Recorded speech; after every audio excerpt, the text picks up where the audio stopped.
ABN వీక్షకులకు శుభోదయం. Speed news కు స్వాగతం. జనంలోకి టీడీపీ, వైసీపీ అరాచకంపై టీడీపీ ఆగ్రహం. ప్రజల కోసమే టీడీపీతో పొత్తు, కాంగ్రెస్ ముందంజ. కానీ తెలంగాణలో గగన్యాన్ ప్రయోగం సక్సెస్. నేడు కివీస్ తో టీమిండియా కీలక పోరు. ఇలాంటి వార్తల సమాహారం స్పీడ్ న్యూస్ ఇప్పుడు చూద్దాం.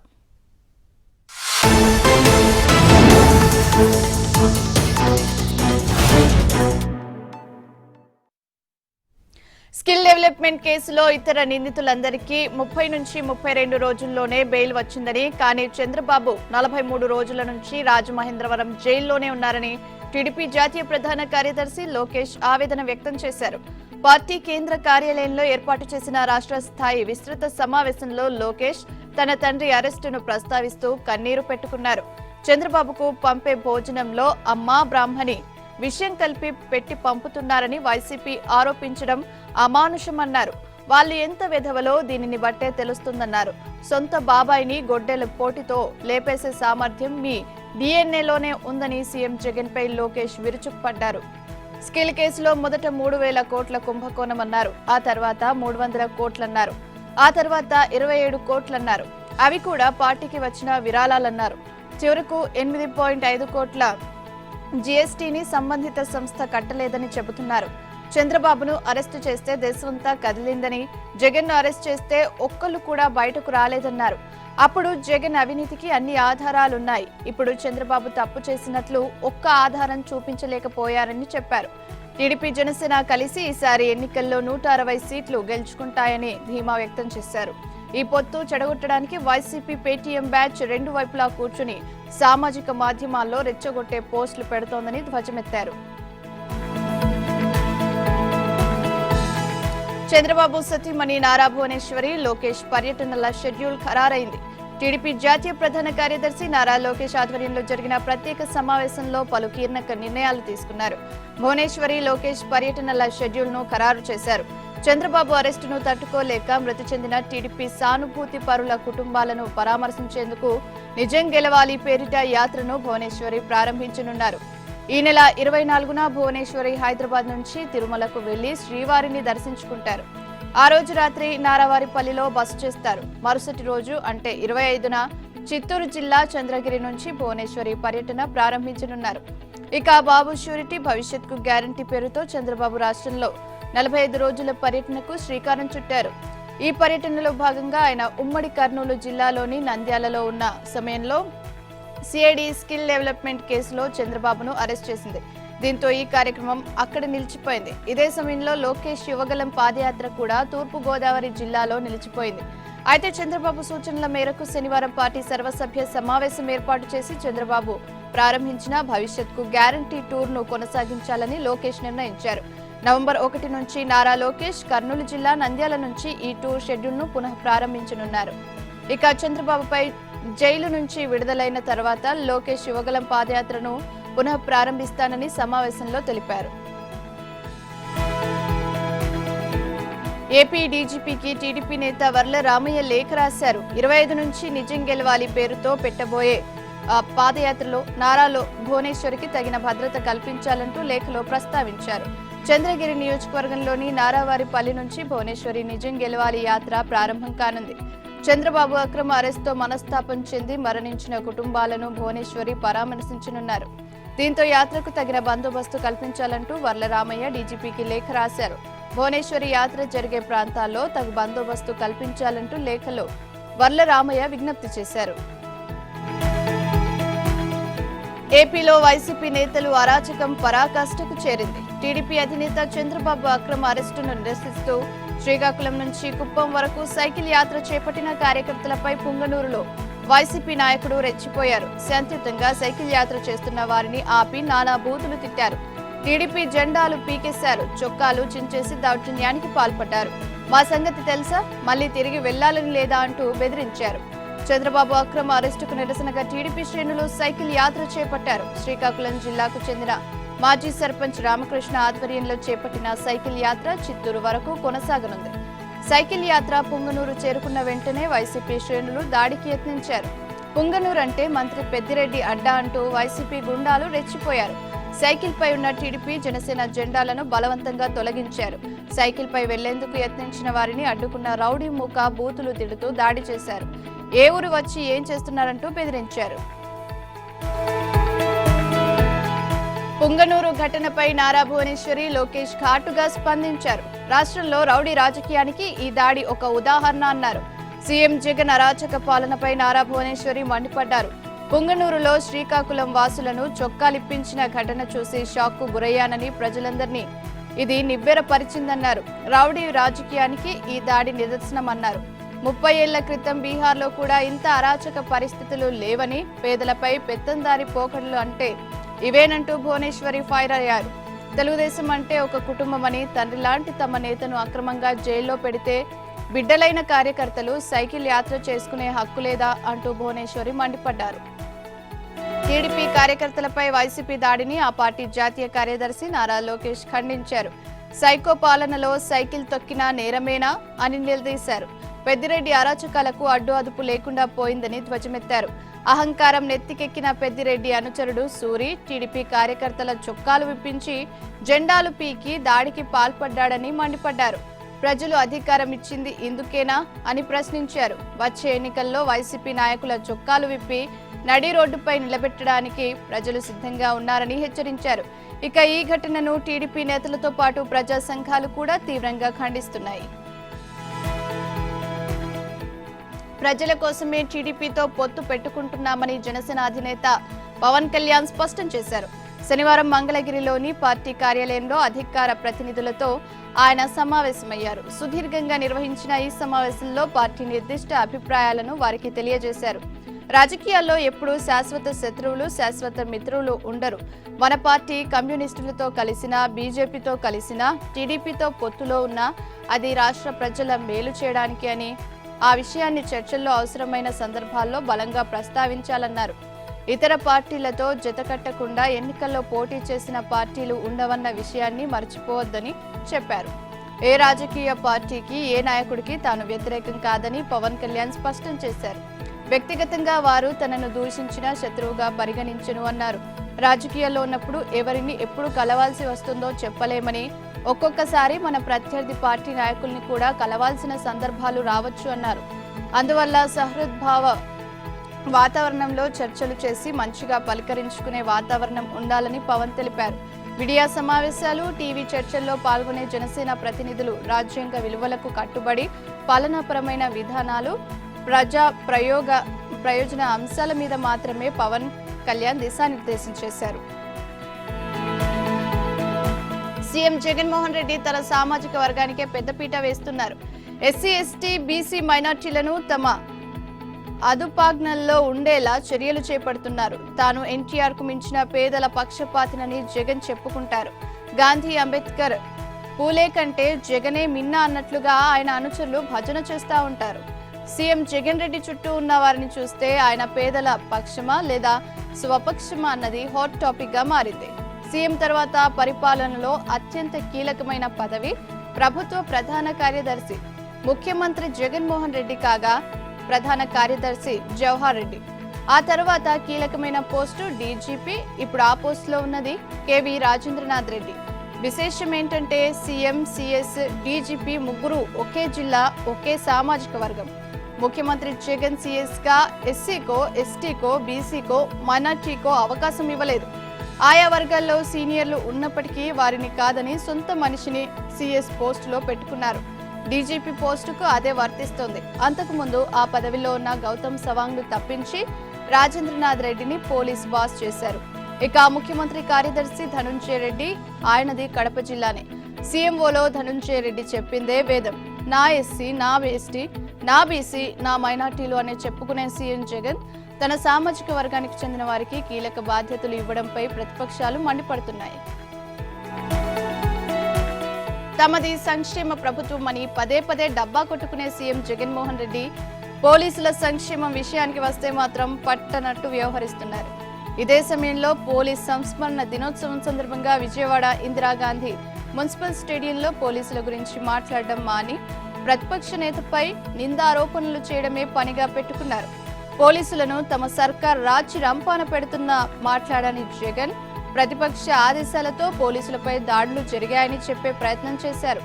అధికారంలోకి వచ్చిన నాటి నుంచి వీక్లీ ఆఫ్లు ఇవ్వకుండా, ట్రావెలింగ్ అలవెన్స్లు సకాలంలో చెల్లించకుండా, డిఏలు పెండింగ్లో పెట్టి పోలీసులను, వారి కుటుంబాలను తమ సర్కార్ ఇబ్బంది పెడుతున్న విషయాన్ని మాత్రం విస్మరించారు. పోలీస్ ఉన్నతాధికారులకు ఆదేశాలు ఇవ్వడం ద్వారా ప్రతిపక్ష నేతలపై కింది స్థాయి అధికారులతో కేసులు పెట్టించడం, కక్ష సాధింపు చేయడమే పనిగా పెట్టుకున్న జగన్ సర్కార్ తీరుపై విమర్శలు వ్యక్తమవుతున్నాయి. ఇంత జరుగుతున్నా, పోలీసులు తీవ్ర ఒత్తిడిలో ఉన్నా, మానసికంగా ఇబ్బందులు పడుతున్నా పట్టించుకోని జగన్ విపక్ష నేత ఆదేశాలతో పోలీసులపై దాడులు జరిగాయంటూ మాట్లాడడం, విపక్షాలను అసాంఘిక శక్తులంటూ ప్రస్తావించడంపై ఆయా పార్టీలు ముఖ్యమంత్రిపై మండిపడుతున్నాయి. అనంతపురం జిల్లా దయ్యాలకుంటపల్లి గ్రామంలో వర్షాలు లేక ఎండిపోయిన వేరుశెనగ పంటను కాంగ్రెస్ నేత, మాజీ మంత్రి శైలజానాథ్ పరిశీలించారు. జిల్లా వ్యాప్తంగా వేరుశెనగ, ఇతర పంటలు వేసి నష్టపోయిన ప్రతి రైతును ప్రభుత్వం ఆదుకోవాలని ఈ సందర్భంగా ఆయన డిమాండ్ చేశారు. వైసీపీ ప్రభుత్వానికి బటన్ నొక్కడం, కక్ష సాధింపు చర్యలు చేయడం తప్ప రైతులను పట్టించుకోవడం మాత్రం తెలియదని మండిపడ్డారు. పంట నష్టపోయిన ప్రతి రైతుకు ఎకరానికి 50,000 రూపాయలు, అలాగే ఇన్పుట్ సబ్సిడీ, ఇన్సూరెన్స్ కూడా మంజూరు చేయాలని సాకి శైలజానాథ్ డిమాండ్ చేశారు. కాకినాడ జిల్లా పత్తిపాడు నియోజకవర్గ వైసీపీలో అసమ్మతి సెగ రగులుతోంది. వైసీపీ ఎమ్మెల్యే పార్వత పూర్ణచంద్ర ప్రసాద్ కు వ్యతిరేకంగా మాజీ ఎమ్మెల్యే పరుపుల సుబ్బారావు ఆధ్వర్యంలో నియోజకవర్గ నేతలు ఆత్మీయ సమావేశం నిర్వహించారు. నియోజకవర్గంలోని నాయకులను, కార్యకర్తలను పర్వత ప్రసాద్ వేధిస్తూ అక్రమంగా సంపాదిస్తున్నారని మాజీ ఎమ్మెల్యే సుబ్బారావు ఆరోపించారు. అంతేకాకుండా ప్రశ్నించిన వారిపై అక్రమ కేసులు పెట్టి వేధిస్తున్నారని ఆగ్రహం వ్యక్తం చేశారు. అవినీతి అక్రమాలకు పాల్పడే ఎమ్మెల్యే ప్రసాద్ కు వచ్చే ఎన్నికల్లో టికెట్ ఇవ్వొద్దని విజ్ఞప్తి చేశారు. ఇందులో భాగంగానే తాము ఆత్మీయ సమావేశాలను ఏర్పాటు చేశామని అన్నారు. రాబోయే ఎన్నికల్లో పూర్ణచంద్ర ప్రసాద్ కు టికెట్ ఇస్తే తాము కార్యాచరణ ప్రకటించి ఆందోళనలు చేస్తామన్నారు మాజీ ఎమ్మెల్యే సుబ్బారావు. ఆంధ్రప్రదేశ్ అప్పుల కుప్పగా మారుతోంది. 2023-24 ఆర్థిక సంవత్సరానికి ఎఫ్ఆర్బిఎం కింద రాష్ట్రానికి ఇచ్చిన రుణ పరిమితి 44,950 కోట్ల రూపాయలను 6 నెలల్లోనే వాడేసుకున్నారు. మళ్లీ అదనంగా అప్పు ఇవ్వాలని కేంద్రం ఆదుకోకపోతే పూట గడవడం కష్టమని ఢిల్లీలో ముఖ్యమంత్రి, రాష్ట్ర ఆర్థిక మంత్రి, ఆ శాఖ అధికారులు విపరీతంగా లాబియింగ్ చేసుకున్నారు. దీంతో చివరకు కేంద్రం మరో 7,000 కోట్ల రూపాయలు రుణంగా ఇచ్చేందుకు అంగీకరించింది. ఈ మేరకు తాజాగా రిజర్వ్ బ్యాంకు సందేశం పంపింది. ఇందులో ఇప్పటికే గత వారం 1,000 కోట్ల రూపాయలు తీసుకురాగా, తాజాగా వచ్చే మంగళవారానికి బాండ్ల వేలం కోసం 2,000 కోట్ల రూపాయలకు శుక్రవారం ఇండెంట్ పెట్టారు. దీంతో ఏపీ అప్పులు 51,000 కోట్ల రూపాయలకు చేరుకున్నాయి. ఇదిలా ఉంటే మరో 30,000 కోట్ల రూపాయలు కార్పొరేషన్ల ద్వారా రుణాలు తీసుకొచ్చారు. మొత్తంగా 87,000 కోట్ల రూపాయలు అప్పుగా తీసుకొచ్చారని లెక్కలు తేల్చారు. ఇదే పరిస్థితి కొనసాగితే త్వరలోనే ఏపీలో ఆర్థిక సంక్షోభం తప్పదని నిపుణులు హెచ్చరిస్తున్నారు. మరోవైపు కేంద్ర గ్రామీణాభివృద్ధి శాఖ అధికారులు వచ్చి ఆంధ్రప్రదేశ్లో పర్యటించి ఆర్థిక సంఘం ఇస్తున్న నిధులను ప్రభుత్వం వేరే అవసరాలకు మళ్లించిందని కేంద్రానికి నివేదిక ఇచ్చారు. కానీ కేంద్రం మాత్రం అడిగినప్పుడల్లా అప్పులు ఇస్తూ ఏపీ ప్రభుత్వాన్ని ఆదుకోవడం కూడా చర్చనీయాంశమైంది.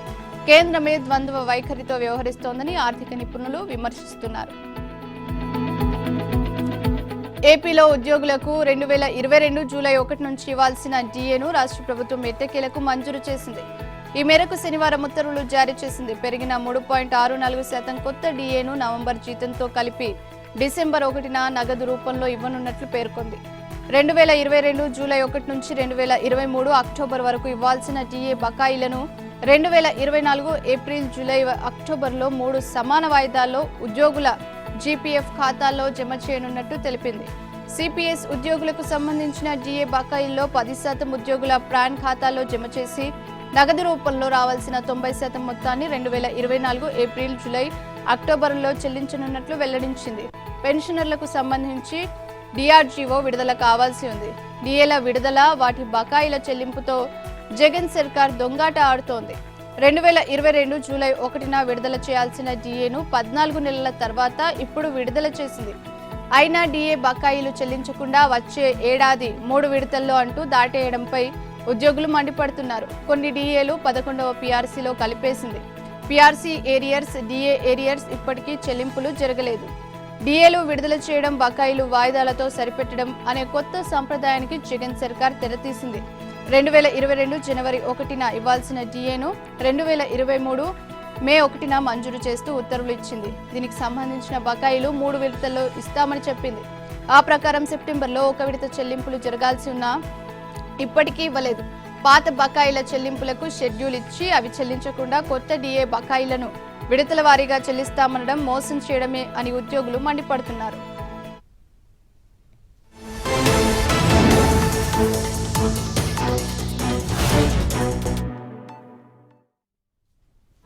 ఏలూరు జిల్లాలోని ప్రముఖ పుణ్యక్షేత్రం ద్వారకా తిరుమల చిన్న వెంకన్న ఆలయంలో అక్రమాలకు అంతు లేకుండా పోతోంది. ఇప్పటికే అనేక రకాలుగా వివాదాల్లో చిక్కుకున్న దేవస్థానంలో తాజాగా మరో అవినీతి బండారం బయటపడింది. వంశ పారంపర్య అర్చకులకు శాశ్వత ఉద్యోగాలు కల్పించే క్రమంలో ఒక మంత్రి సహకారంతో ధర్మకర్తల మండలి అనర్హులను పర్మనెంట్ ఉద్యోగులుగా నియమించింది. ఈ అంశం దేవస్థానం వర్గాల్లో తీవ్ర చర్చనీయాంశంగా మారింది. ద్వారకా తిరుమల దేవస్థానంలో ఇటీవల 11 మంది అవుట్సోర్సింగ్ అర్చకులకు స్థిర వేతనాలు కల్పిస్తూ దేవాదాయ శాఖ ఉన్నతాధికారులు ఆదేశాలు జారీ చేశారు. గతంలో వీరికి నెలకు 15,000 రూపాయల వేతనాన్ని అవుట్సోర్సింగ్ కాంట్రాక్టర్ చెల్లించేవారు. ఇప్పుడు తాజా ఆదేశాలతో ఈ 11 మంది అర్చకులకు ఒక్కొక్కరికి నెలకు 25,000 రూపాయల చొప్పున కన్సల్టేటెడ్ పే చెల్లించేలా, అది కూడా దేవస్థానం నిధుల నుంచి చెల్లించాలని ఉత్తర్వులు జారీ అయ్యాయి. ఈ వేతన స్థిరీకరణ అంశం పూర్తిగా నిబంధనలకు విరుద్ధంగా జరిగిందన్న ప్రచారం దేవస్థానం వర్గాల్లో జోరుగా సాగుతోంది. ఈ వ్యవహారాన్ని అంతా ఒక మంత్రి సహకారంతో సాగిందనే అనుమానాలు వ్యక్తమవుతున్నాయి. అంతేకాకుండా ఈ వ్యవహారంలో భారీగానే ముడుపులు చేతులు మారాయన్న ప్రచారం లేకపోలేదు. కనీస అనుభవం, అర్హతలు లేకుండా దొడ్డిదారిన సాగిన ఈ నియామకాలపై దేవాదాయ శాఖ కమిషనర్ దర్యాప్తు చేసి బాధ్యులపై చర్యలు తీసుకోవాలని దేవస్థానం వర్గాలు కోరుతున్నాయి. తిరుమల కొండపై గోవిందుని వైభవం కన్నుల పండవగా కొనసాగుతోంది. బ్రహ్మోత్సవాల్లో జరుగుతున్న వాహన సేవలు భక్తులను ఆధ్యాత్మిక పారవస్యానికి గురి చేస్తున్నాయి. నవరాత్రి ఉత్సవాల్లో 7వ రోజు శ్రీనివాసుడు, సూర్య, చంద్రప్రభ వాహనాలపై భక్తులకు అభయమిచ్చారు. 7వ రోజు ఉదయం సూర్యప్రభ వాహనంపై తేజో విరాజితుడై భక్తులకు దర్శనమిచ్చారు. శ్రీవారి బ్రహ్మోత్సవాల్లో గరుడ సేవ తర్వాత భక్తులు సూర్యప్రభ వాహనానికే అధిక ప్రాధాన్యత ఇస్తారు. తేజస్వరూపుడై సూర్యున్నే వాహనంగా చేసుకున్న శ్రీహరిని దర్శిస్తే సంపూర్ణ ఆరోగ్య సిద్ధి కలుగుతుందని భక్తుల విశ్వాసం. శ్రీవారు రాత్రి చల్లని సమయాన చంద్రప్రభ వాహనంలో భక్తులకు దర్శనమిస్తూ సూర్యచంద్రులు తనకు 2 నేత్రాలని ఈ వాహన సేవ ద్వారా భక్తులకు చాటారు. బ్రహ్మోత్సవాల్లో 8వ రోజైన ఇవాళ ఉదయం స్వామివారు స్వర్ణ రథంపై, రాత్రికి అశ్వ వాహనంపై కొలువుదీరి భక్తులకు దర్శనమివ్వనున్నారు. త్వరలో జరగబోయే తెలంగాణ అసెంబ్లీ ఎన్నికల్లో కాంగ్రెస్ ముందంజలో ఉన్న వచ్చేది హంగ్ ప్రభుత్వమే అని అంటోంది India Today C voter opinion poll survey. తెలంగాణలో ముక్కోనపు పోరు నెలకొన్న ప్రధాన పోటీ మాత్రం బీఆర్ఎస్ కాంగ్రెస్ మధ్యేనని తేల్చి చెప్పింది. రాష్ట్ర వ్యాప్తంగా చేసిన సర్వే ఫలితాలను ఆ సంస్థ శనివారం విడుదల చేసింది. దాని ప్రకారం తెలంగాణలో మొత్తం అసెంబ్లీ స్థానాలు 119 ఉండగా ఏ పార్టీ అయినా అధికారంలోకి రావాలంటే మ్యాజిక్ మార్క్ 60 సీట్లు, కానీ కాంగ్రెస్ పార్టీకి 54 స్థానాలు వస్తాయని India Today C voter survey తెలిపింది. తద్వారా అతిపెద్ద పార్టీగా నిలుస్తుందని పేర్కొంది. గత 2018 ఎన్నికల్లో పోలిస్తే ఆ పార్టీకి 35 సీట్లు పెరిగినా మ్యాజిక్ మార్క్ ఇంకా 6 స్థానాల దూరంలోనే నిలిచిపోయింది. ఇక డిఫెండింగ్ ఛాంపియన్ బీఆర్ఎస్ మాత్రం 49 స్థానాలకే పరిమితం అవుతుందని సర్వే తేల్చింది. గత ఎన్నికలతో పోలిస్తే ఆ పార్టీకి ఏకంగా 39 సీట్లు తగ్గుతాయని వెల్లడించింది. ఇక ఈసారి తెలంగాణలో అధికారంలోకి రావాలని ఉవ్విళ్లూరుతున్న బీజేపీ సింగిల్ డిజిట్కే పరిమితం అవుతుందని, ఆ పార్టీకి 8 సీట్లు వచ్చే అవకాశం ఉందని సర్వే తెలిపింది. ఇక మజ్లీస్ సహా ఇతరులకు 8 సీట్లు వస్తాయని, గత ఎన్నికలతో పోలిస్తే వీరికి 3 సీట్లు తగ్గుతాయని తెలిపింది. వెరసి తెలంగాణలో హంగ్ తథ్యమని తేల్చింది. అయితే ఎన్నికలు నవంబర్ 30న జరగనున్నాయి. అందుకు ఇంకా 40 రోజుల సమయం ఉంది. ఈలోపు ఇంకెన్ని సర్వేలు వస్తాయో, ఇంకెన్ని మార్పులు చేర్పులు జరుగుతాయో వేచి చూడాల్సిందే. తెలంగాణ అసెంబ్లీ ఎన్నికలకు సంబంధించి బీజేపీ తొలి జాబితా దాదాపు ఖరారైంది. 2 రోజుల పాటు సుదీర్ఘ కసరత్తు అనంతరం 55 మంది అభ్యర్థులతో తొలి జాబితాను సిద్ధం చేశారు.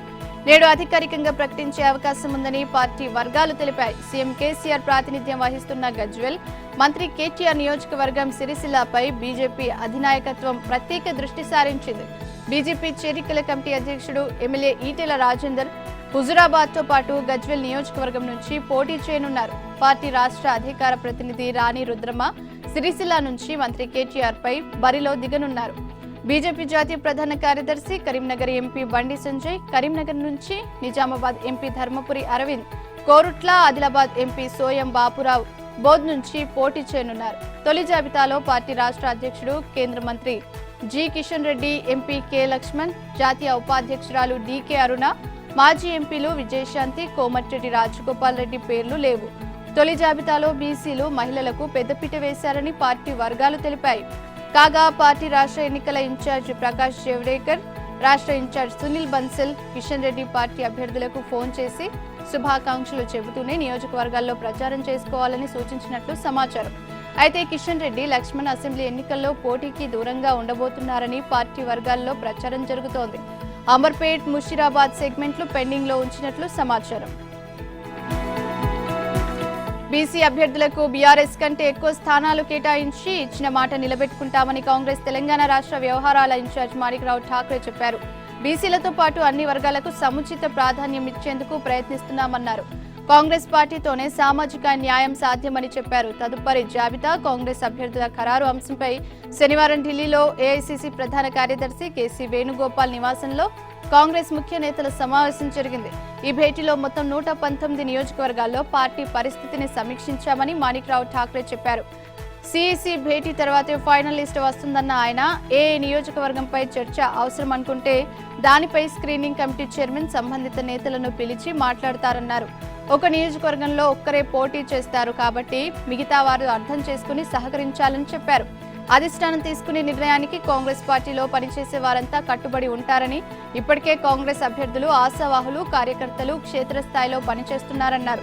రాష్ట్రంలో రాహుల్ బస్సు యాత్రపై త్వరలో నిర్ణయం తీసుకుంటామని తెలిపారు. ఇక రాష్ట్రంలో వామపక్ష పార్టీలతో పొత్తులపై చర్చలు కొనసాగుతున్నాయని తెలిపారు. సూర్యాపేట జిల్లాలో బీఆర్ఎస్ కు బిగ్ షాక్ తగిలింది. కోదాడకు చెందిన నేతలు బీఆర్ఎస్ కు మూకుమ్మడిగా రాజీనామా చేశారు. కోదాడ మాజీ ఎమ్మెల్యే చంద్రారావుతో పాటు 3 ఎంపీపీలు, 3 జడ్పీటీసీ సభ్యులు, పార్టీ రాష్ట్ర కార్యదర్శి ఎర్నేని వెంకటరత్నం బాబు, మాజీ DCCB chairman Panduranga Rao, Mehbooba Johnny, ఎంపీటీసీలు, సర్పంచ్లు మూకుమ్మడి రాజీనామా చేశారు. బీఆర్ఎస్ లో ఇమడలేకనే రాజీనామాలు చేస్తున్నామని ప్రకటించారు. కోదాడ బీఆర్ఎస్ అభ్యర్థి బొల్లమల్లయ్య యాదవ్ ను ఓడించడమే లక్ష్యంగా పనిచేస్తామని తేల్చి చెప్పారు. రేపు నల్గొండ ఎంపీ ఉత్తమ్ కుమార్ రెడ్డి ఆధ్వర్యంలో కాంగ్రెస్ లో చేరుతున్నట్లు తెలిపారు. కాంగ్రెస్ విజయం కోసం అందరం కలిసి పనిచేస్తామన్నారు. తెలంగాణ ప్రభుత్వం కస్టమ్ మిల్లింగ్ కోసం రైస్ మిల్లర్లకు అప్పగించిన ధాన్యం బ్లాక్ మార్కెట్ కు తరలుతుంది. అసెంబ్లీ ఎన్నికల హడావుడిని ప్రభుత్వ యంత్రాంగమంతా అదే పనిలో నిమగ్నమై ఉండడాన్ని రైస్ మిల్లర్లు తమకు అనువుగా మార్చుకుంటున్నారు. కస్టమ్ మిల్లింగ్ చేయాల్సిన ధాన్యాన్ని గుట్టుచప్పుడు కాకుండా పక్క రాష్ట్రంలోని వ్యాపారులకు అమ్ముకుంటున్నారు. బాయిల్డ్ రైస్ ఎగుమతులకు డిమాండ్ ఉండడం, తూర్పుగోదావరి జిల్లా నుంచి వ్యాపారులు పోటెత్తుతుండడంతో ధాన్యాన్ని మిల్లర్లు తెగనమ్ముకుంటున్నారు. గత యాసంగి సీజన్ కు సంబంధించి 5,000 కోట్ల విలువైన 25 లక్షల మెట్రిక్ టన్నుల ధాన్యాన్ని రైస్ మిల్లర్లు ఇటీవల విక్రయించారు. గత ఏడాది యాసంగి సీజన్లో రాష్ట్ర ప్రభుత్వం రైతుల నుంచి 67 లక్షల మెట్రిక్ టన్నుల ధాన్యాన్ని కొనుగోలు చేసి మిల్లర్లకు అప్పగించింది. ఇందుకు ఎఫ్సీఐ నిబంధనల ప్రకారం 68% రికవరీ రేటు చొప్పున 45.56 లక్షల మెట్రిక్ టన్నుల బియ్యాన్ని మిల్లర్లు తిరిగి ప్రభుత్వానికి అప్పగించాల్సి ఉంది. కానీ ఆ ధాన్యం మిల్లింగ్ పై ఇంతవరకు రాష్ట్ర ప్రభుత్వం గానీ, రైస్ మిల్లర్లు గానీ దృష్టి సారించలేదు. గత యాసంగిలో రైతుల నుంచి సేకరించిన ధాన్యాన్ని బహిరంగ మార్కెట్లో విక్రయించేందుకు రాష్ట్ర పౌర సరఫరాల సంస్థ పిలిచిన ఈ టెండర్ల ప్రక్రియను నిలిపివేయాలని రాష్ట్ర ఎన్నికల అధికారిని కేంద్ర ఎన్నికల కమిషన్ ఆదేశించింది. కోడ్ అమల్లో ఉన్న నేపథ్యంలో నిల్వ ఉన్న ధాన్యం అమ్మకానికి టెండర్లు నిర్వహించడం నిబంధనలకు విరుద్ధమంటూ టీపీసీసీ ఎన్నికల కమిషన్ సమన్వయ కమిటీ చైర్మన్ నిరంజన్ ఈ నెల 18న ఈసీకి ఫిర్యాదు చేశారు. దానిని పరిశీలించిన కమిషన్ ఈ అంశంపై నిర్ణయం తీసుకునే వరకు టెండర్ ప్రక్రియను నిలిపివేయాలని తాజాగా ఆదేశాలు జారీ చేశారు. రోదసీలోకి వ్యోమగాములను పంపేందుకు ఇస్రో ప్రతిష్టాత్మకంగా చేపట్టిన గగన్యాన్ మిషన్ సాకారం దిశగా తొలి అడుగు పడింది. ఈ ప్రాజెక్టులో భాగంగా శనివారం నిర్వహించిన కీలక test vehicle abort mission TV D1 పరీక్ష విజయవంతమైంది.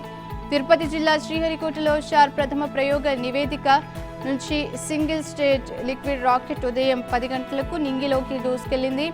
అనంతరం రాకెట్ నుంచి విడిపోయిన క్రూ మాడ్యూల్ పారాచూట్ల సాయంతో సురక్షితంగా సముద్ర ఉపరితలంపై దిగడంతో గగన్యాన్ టెస్ట్ లాంచ్ ప్రయోగం విజయవంతమైందని ఇస్రో చీఫ్ ఎస్ సోమనాథ్ ప్రకటించారు. టీవీ-D1 రాకెట్ నింగిలోకి పయనమైన తర్వాత శాస్త్రవేత్తలు అబార్ట్ సంకేతాన్ని పంపారు. దీంతో రాకెట్ శిఖర భాగంలో ఉన్న క్రూ ఎస్కేప్ వ్యవస్థకు సంబంధించిన ఘన ఇంధన మోటార్లు ప్రజ్వరిల్లాయి. దాదాపు 12 కిలోమీటర్ల ఎత్తులో క్రూ ఎస్కేప్ వ్యవస్థను రాకెట్ నుంచి వేరు చేశాయి. అనంతరం 17 కిలోమీటర్ల ఎత్తులో crew escape module, crew module పరస్పరం విడిపోయి బంగాళాఖాతంలో సురక్షితంగా దిగింది. గగన్యాన్లో వ్యోమగాముల భద్రతకు సంబంధించి కీలకమైన ప్రయోగం విజయవంతం కావడంతో ఇస్రో శాస్త్రవేత్తలు సంతోషం వ్యక్తం చేశారు. టీవీ-D1 ప్రయోగాన్ని ఇస్రో విజయవంతంగా నిర్వహించడంపై ప్రధాని మోదీ, కేంద్ర హోంమంత్రి అమిత్ షా హర్షం వ్యక్తం చేశారు. ఈ ప్రయోగం భారతదేశాన్ని తన మొదటి మానవ సహిత అంతరిక్ష యాత్రకు ఒక అడుగు దగ్గరగా తీసుకువెళ్లిందని మోదీ ట్వీట్ చేశారు. ఇస్రో శాస్త్రవేత్తలకు ఆయన శుభాకాంక్షలు తెలిపారు. పాకిస్తాన్ ముస్లిం లీగ్ అధ్యక్షుడు, పాక్ మాజీ ప్రధాని నవాజ్ షరీఫ్ 4 ఏళ్ల తర్వాత తొలిసారిగా స్వదేశీ గడ్డపై అడుగుపెట్టారు. వివిధ కేసుల్లో కోర్టు విచారణలు ఎదుర్కొంటున్న షరీఫ్ గత 4 ఏళ్లుగా లండన్లో ఉన్నారు. అయితే తాజాగా కుటుంబ సభ్యులు, పార్టీ సీనియర్ నేతలతో లండన్ నుంచి సౌదీ అరేబియా మీదుగా దుబాయ్ చేరుకున్న షరీఫ్ అక్కడి నుంచి ప్రత్యేక చార్టర్ విమానంలో పాకిస్తాన్కు బయలుదేరారు. ఇస్లామాబాద్ చేరుకున్న ఆయనకు పార్టీ నాయకులు, కార్యకర్తలు స్వాగతం పలికారు. పాకిస్తాన్ ప్రభుత్వ తీవ్ర ఆర్థిక, రాజకీయ సంక్షోభాన్ని ఎదుర్కొంటోంది. షరీఫ్ కు ప్రధాన ప్రత్యర్థి మాజీ ప్రధాని ఇమ్రాన్ ఖాన్ జైల్లో ఉన్నారు. మరోవైపు 2024 జనవరిలో ఎన్నికలు నిర్వహించాలని అక్కడి ఎన్నికల కమిషన్ నిర్ణయించింది. ఈ నేపథ్యంలో నవాజ్ షరీఫ్ తిరిగి పాకిస్తాన్లో అడుగుపెట్టడం ప్రాధాన్యత సంతరించుకుంది. ఆదాయానికి మించిన ఆస్తుల కేసులో శిక్ష అనుభవిస్తూ మెరుగైన చికిత్స కోసం నవాజ్ షరీఫ్ లండన్లో ఉంటున్న సంగతి తెలిసిందే. మరోవైపు పాక్ సైన్యంతో లోపాయికారిగా రాజీ పడడం వల్లనే నవాజ్ స్వదేశానికి వచ్చినట్లు వార్తలు వినిపిస్తున్నాయి. కోర్టు కేసులు ఎదుర్కొంటున్న నవాజ్ కోసం న్యాయపరంగా, రాజకీయ పరంగా పలు సవాళ్లు ఇక్కడ కాచుకు కూర్చున్నాయి. ఎవెన్ఫీల్డ్ ఆల్ అజిజియా అవినీతి కేసుల్లో ఆయనకు ఈ నెల 24న వరకు ఇస్లామాబాద్ హైకోర్టు ముందస్తు బెయిల్ ఇచ్చింది. తోషాఖానా వాహనాల కేసులో ఆయనపై అరెస్టు వారెంట్ను అవినీతి నిరోధక కోర్టు అదే తేదీ వరకు రద్దు చేసింది. ఈ భరోసాలతోనే నవాజ్ అరెస్టు భయం లేకుండా పాక్లో తిరిగి కాలు మోపినట్లు సమాచారం. అమెరికా అధ్యక్షుడు జో బైడెన్ ప్రభుత్వం H-1B వీసాలో మార్పులు ప్రతిపాదించింది. విదేశీ కార్మికులు, F-1 విద్యార్థుల వీసాలకు సంబంధించి అర్హతలను క్రమబద్ధీకరించడంతో పాటు మెరుగైన సౌకర్యాలు కల్పించాలని సూచించింది. అదేవిధంగా లాభాపేక్ష లేని సంస్థలను నిర్వహించే పారిశ్రామికవేత్తలకు మెరుగైన పని వసతులను కల్పించనుంది. నాన్ ఇమ్మిగ్రెంట్ వర్కర్స్ కు కూడా ఈ వీసా ద్వారా మరిన్ని సౌకర్యాలు కల్పించాలని పేర్కొంది. దీనికి సంబంధించిన విధి విధానాలను US సిటిజన్షిప్, ఇమ్మిగ్రేషన్ సర్వీసెస్ అధికారులు ఫెడరల్ రిజిస్టర్లో ఈ నెల 23న ప్రచురించనున్నారు. అదే సమయంలో వీసాలకు సంబంధించి కాంగ్రెస్ పేర్కొన్న ఏటా 60,000 పరిమితిని మించరాదని నిర్ణయించారు. ఈ వీసా ఆయా సంస్థలకు 3 నుంచి 6 ఏళ్ల పాటు విదేశీ కార్మికులను, ఉద్యోగులను నియమించుకునే అవకాశం ఇస్తుంది. అయితే H-1B వీసా ఉన్నవారు గ్రీన్ కార్డు కోసం ప్రయత్నిస్తూ తరచుగా తమ వర్క్ వీసాలను రెన్యువల్ చేయించుకుంటున్నారు. ఇజ్రాయిల్ అష్ట దిగ్బంధనంలో ఉన్న హమాస్ ఉగ్రవాద పాలిత ప్రాంతం గాజాకు శనివారం ఎట్టకేలకు మానవతా సాయం ప్రారంభమైంది. శుక్రవారం రాత్రి హమాస్ ఉగ్రవాదులు తమ చెరలో ఉన్న 2 అమెరికన్లు, జూడిత్ రానన్, ఆమె 17 ఏళ్ల కుమార్తె నటాలీని విడుదల చేశారు. దీంతో శనివారం ఈజిప్టు మీదుగా గాజాకు మానవతా సాయం ప్రారంభమైంది. గాజా, ఈజిప్ట్ సరిహద్దులకు ఇప్పటికే 10 లక్షల మంది పౌరులు చేరుకోగా వారి కోసం ప్రత్యేక శిబిరాలను ఏర్పాటు చేశారు. శనివారం 20 ట్రక్కుల్లో చేరిన మానవతా సాయంలో 1500 మంది ప్రాణాంతక వ్యాధిగ్రస్తులకు ఔషధాలు, 3 లక్షల మందికి 3 నెలల దాకా సరిపోయే మందులు, 1200 మందికి సరిపడా ట్రామా ఔషధాలు, 235 పోర్టబుల్ ట్రామా బ్యాగులు ఉన్నట్లు ఐక్యరాజ్య సమితి వర్గాలు వెల్లడించాయి. వన్డే ప్రపంచ కప్లో వరుస విజయాలతో ఫుల్ జోష్లో ఉన్న భారత్ జట్టు కీలక పోరుకు సిద్ధమైంది. నేడు జరిగే మ్యాచ్లో కివీస్తో టీమిండియా తలపడనుంది. టేబుల్ టాపర్లుగా ఉన్న 2 మ్యాచ్ల మధ్య పోటీ కావడంతో మ్యాచ్పై అత్యంత ఆసక్తి నెలకొంది. ఇప్పటి వరకు ఈ టోర్నీలో భారత్, న్యూజిలాండ్ ఒక మ్యాచ్ కూడా ఓడిపోలేదు. ఆడిన 4 మ్యాచ్ల్లో విజయాలు సాధించాయి. దీంతో 2 జట్లు 8 పాయింట్ల చొప్పున సాధించి టేబుల్ టాపర్లుగా ఉన్నాయి. అయితే మెరుగైన రన్ రేట్ కారణంగా కివీస్ మొదటి స్థానంలో ఉండగా భారత్ రెండో స్థానంలో ఉంది. ఇక ఇవాళ ధర్మశాల వేదికగా భారత్ కివీస్ మధ్య జరిగే మ్యాచ్లో గెలిచిన జట్టే పాయింట్స్ టేబుల్లో మొదటి స్థానానికి చేరుకోనుంది. దీంతో రెండు జట్లు గెలిపే లక్ష్యంగా బరిలోకి దిగుతున్నాయి. కొంతకాలంగా ప్రపంచ కప్ టోర్నీలో న్యూజిలాండ్ చేతిలో వరుసగా ఓడిపోతున్న భారత జట్టు ఈసారి బదులు తీర్చుకోవాలని పట్టుదలగా ఉంది.